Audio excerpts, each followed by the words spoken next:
Hey students, Mr. Culp here, and I'm here to talk to you today about Notice and Note, which is a strategy that we can utilize that's going to give us a bunch of tools to go deeper in our reading and to analyze what we're reading with some signposts that tell us, hey, something important might be going on here. So I am so glad you're here today. Let's get started. As we get started, I of course have my message here for you today.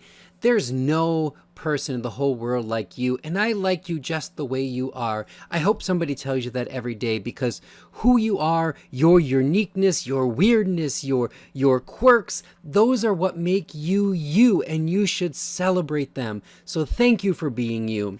So just some words of the wisdom from Mr. Rogers, Mr. Fred Rogers.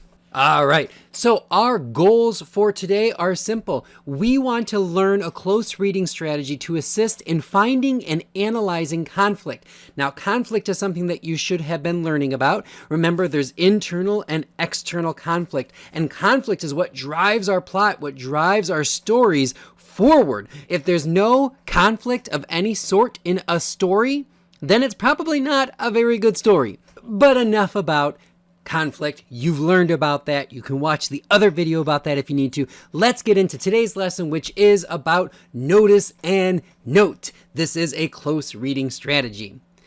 So I guess the question becomes, do you know what a signpost is? Well, what about these signposts?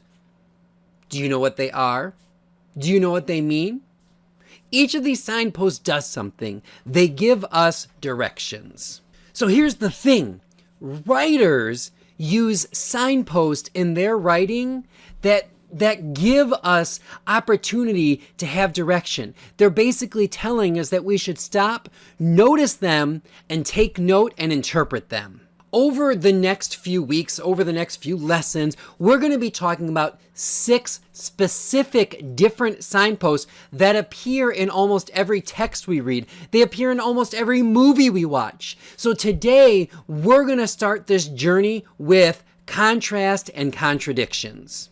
Now, contrast and contradiction is the first signpost we're going to talk about because it pops up in almost everything. Some of the other signposts we're going to talk about down the road only pop up occasionally. Now remember, a signpost is a tool to get you to a specific destination, and this signpost is going to assist you in one of 3 things. It's going to assist you in getting to the destination of analyzing conflict, analyzing a character and his or her trait, or how the character changes, and it will also assist you in making predictions about what might happen next in the plot. Now, we have been discussing conflict, so you already know this, but let me take a second and remind you about what character traits are. These are those things that make up who we are. Are we stubborn, generous, loyal, loving, or something else? Now, sometimes an author will blatantly tell us a character trait. Larry is beyond stubborn. And other times, we have to infer what they are saying, or rather, read in between the lines. Larry never donated to any causes, and once his mind was made up about something, he never changed his view. So, both of these are letting us know about a character trait. One is right there, another one is inferred.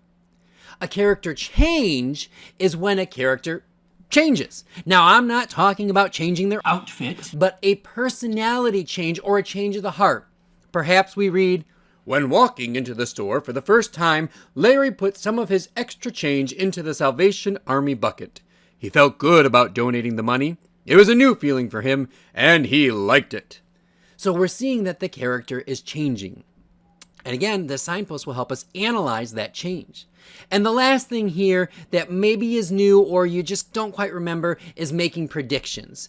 Now, when we make a prediction about the plot, we are predicting something is going to happen later in the story. We're not saying anything that did happen or what was happening at the time. It's about a future event. So, with that being said, let's get into contrast and contradiction and what it is. So that way you can use it to help you analyze conflict, analyze character traits and or change, and make predictions about the plot. Okay, so I want you to imagine something for me. Imagine that you are in the lunchroom and you get to choose wherever you want to sit at your school cafeteria. How great is that, right? Wonderful. And every day you sit next to your best friend. What a great lunch you get to have. So every day you've always done this. It's halfway through the year. Your best friend comes in, looks at you, and goes the opposite direction and sits alone at a table.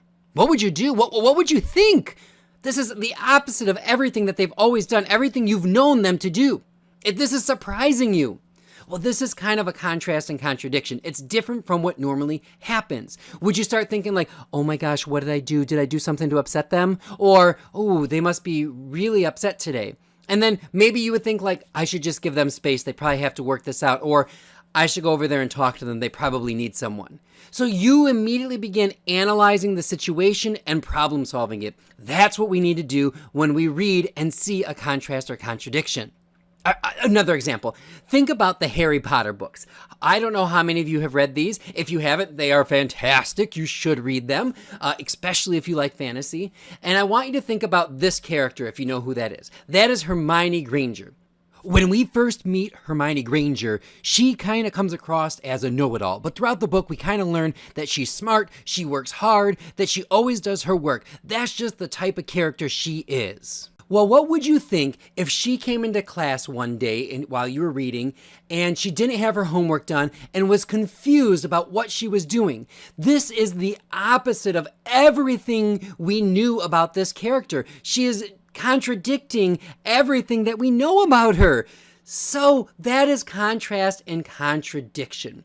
When you are reading or writing or watching a movie, and you have a character that says or does something that's opposite or a contradiction to what he or she has been doing all along, or is even different, as in contrast to our way of thinking, then we want to pause and ask ourselves 2 questions. First, we're going to ask ourselves, why did the character act that way? And then once we start thinking about that and talking about that, we're going to make ourselves analyze and go a little deeper by asking the following question: what does this tell me about blank? So if you're like, oh, I think they're doing it because maybe, like Hermione, maybe she was under a spell or somebody else was pretending to be Hermione. So what does that tell me about the character, the conflict, or what could I make a prediction about when it comes to the plot? So hopefully here you can see, by stopping and noticing this moment, we can go deeper into the text and analyze what is going on and even make a prediction about what's going to happen because of it.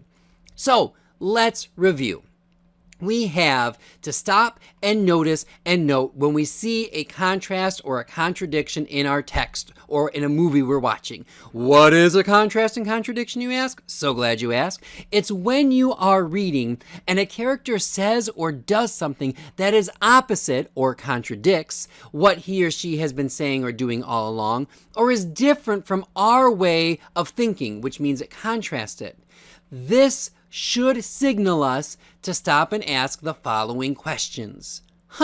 Why is the character doing that? And what does this tell me about the character, the conflict, or the plot? When we're doing plot, we'll be predicting what might happen next. When we're doing character, we might be making inferences or noticing some direct character traits. So that's it. That's contrast and contradiction. Now, if you were taking notes, awesome. If you didn't take notes, I do have my notes for you that you can look at and copy. I'm going to go ahead and put 2 screens to make these a little bit bigger so you can look at them. You can pause and copy if you want, or play through it and wait for the end.